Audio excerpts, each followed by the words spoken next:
Hello दोस्तों, नमस्कार।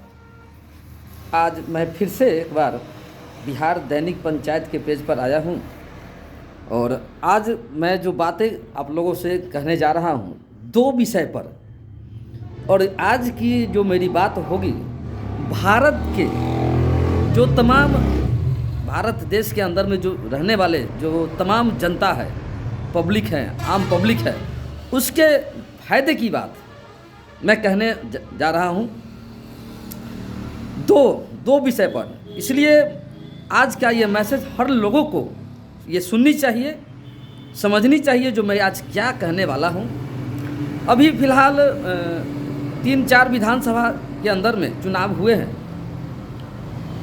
BJP को समर्थन जीत मिली है और कांग्रेस को एक राज्य में मिली है, बाकी 3 राज्य में बीजेपी को मिली है। मेरा जो ये उन नेताओं पर है जो मैं आज बात बोलने जा रहा हूँ आपको, कि नेता चाहे कोई भी हो, चाहे विधायक हो, मुखिया हो, पंचायत समिति के सदस्य हो, जिला परिषद के सदस्य हो, सांसद हो, राज्यसभा सांसद हो या नेता कोई भी हो,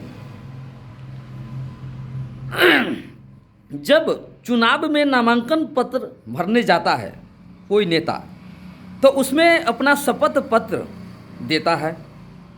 शपथ पत्र में देता है कि हम कितने पढ़े लिखे हैं। कोई अगर अनपढ़ है तो अनपढ़ का भी शपथ दिया जाता है, 5वां पास है तो 5वां पास का भी शपथ दिया जाता है। लेकिन आप लोगों ने कभी सुना है जो नेता अनपढ़ होते हैं और शपथ पत्र में भी अनपढ़ ही देते हैं और चुनाव जो प्रचार वो करते हैं, पोस्टर जो छपवाते हैं, उस पर क्या लिखते हैं? शिक्षित, कर्मठ, सुयोग उम्मीदवार। शिक्षित, कर्मठ, सुयोग उम्मीदवार अखबारों में, पेपर में या पोस्टर में या माइक से, लाउड स्पीकर से जो प्रचार करते हैं। चूँकि जो चुनाव अधिकारी जो होते हैं प्रखंड के अंदर में प्रखंड विकास पदाधिकारी, अनुमंडल के अंदर में अनुमंडल पदाधिकारी और जिले के अंदर में जिला पदाधिकारी चुनाव के अधिकारी होते हैं, उनके समक्ष वो शपथ पत्र डाला जाता है। वो देखते हैं जो कौन सा नेता कितना पढ़ा लिखा है, वो हमारे पास उसका प्रूफ है। तो वो प्रचार जब करने जाता है पब्लिक के बीच में, जो पढ़ा लिखा है तो उसकी तो कोई बात नहीं, लेकिन जो नहीं पढ़ा लिखा हो, 5वां पास हो और अपने आप को कहे कि शिक्षित और कर्मठ उम्मीदवार, तो जनता के साथ धोखाधड़ी। अगर आपको मेरी बात आज की अच्छी लगे तो उसको शेयर करें, कमेंट भी कर सकते हैं आप। और आपके और हमारे लिए कोई भी जीवन से लेकर मृत्यु तक वो आपका जो स्थानीय नेता हो वही आपका जिम्मेवार है, वही आपके बच्चे के पढ़ाई के प्रति जवाबदेह है, आपके स्वास्थ्य के प्रति जवाबदेह है। जो आपका स्थानीय नेता हो, चाहे वो वार्ड मेंबर हो, मुखिया हो, पंचायत समिति हो, जिला परिषद हो, विधायक हो, सांसद हो, एमएलसी हो, ये सभी। क्योंकि कोई भी नया काम अगर सड़कें कहीं बनती हैं तो उसका भी उद्घाटन स्थानीय विधायक, सांसद लोग ही करते हैं, उन्हीं को अधिकार ये मिला हुआ है। विद्यालय या कोई भी भवन, विद्यालय शिक्षा समिति विद्यालय के अंदर में होती है तो उसका अध्यक्ष होता है वार्ड मेंबर।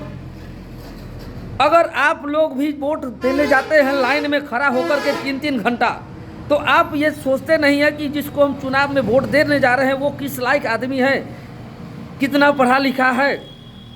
आप उनसे सवाल नहीं करते हो।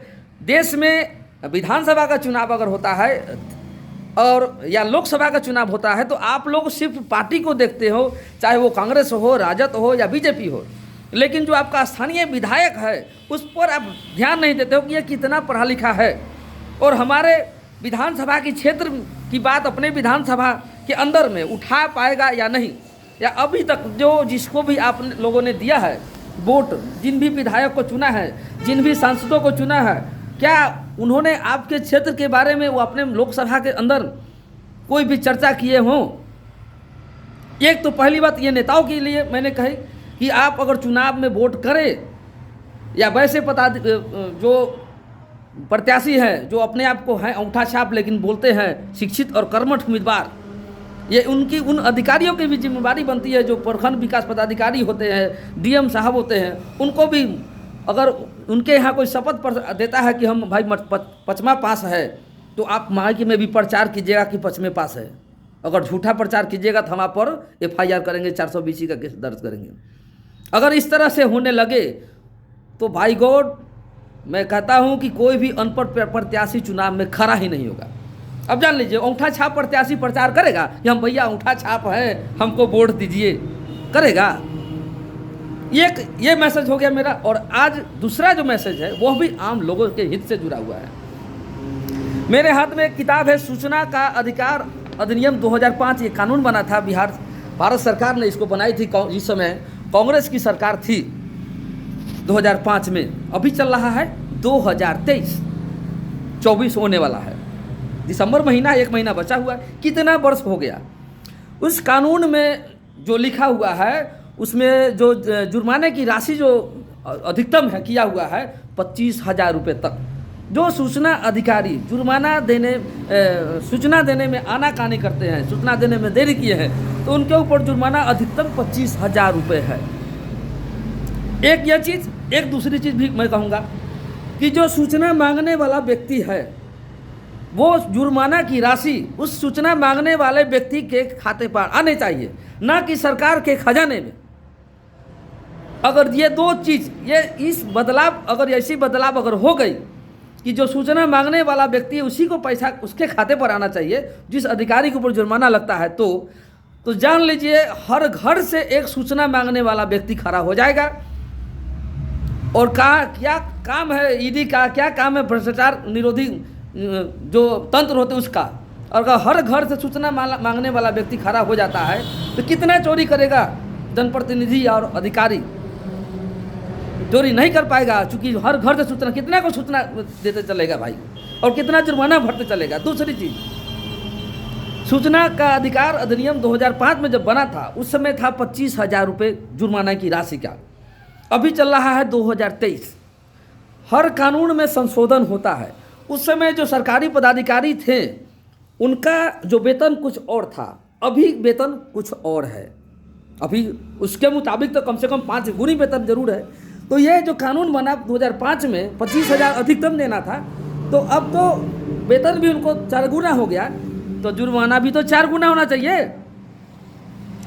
तो ये बात मेरी, आप अगर आपके जो सांसद है स्थानीय, आपके स्थानीय राज्यसभा सांसद, चूँकि कानून जो पास करते हैं तो कानून बनता है संसद में, फिर उसके बाद राज्यसभा में पास होती है, तब जाके राष्ट्रपति जी के पास आती है।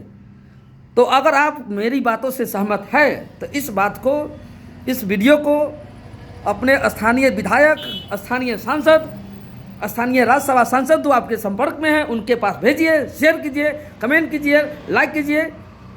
धन्यवाद।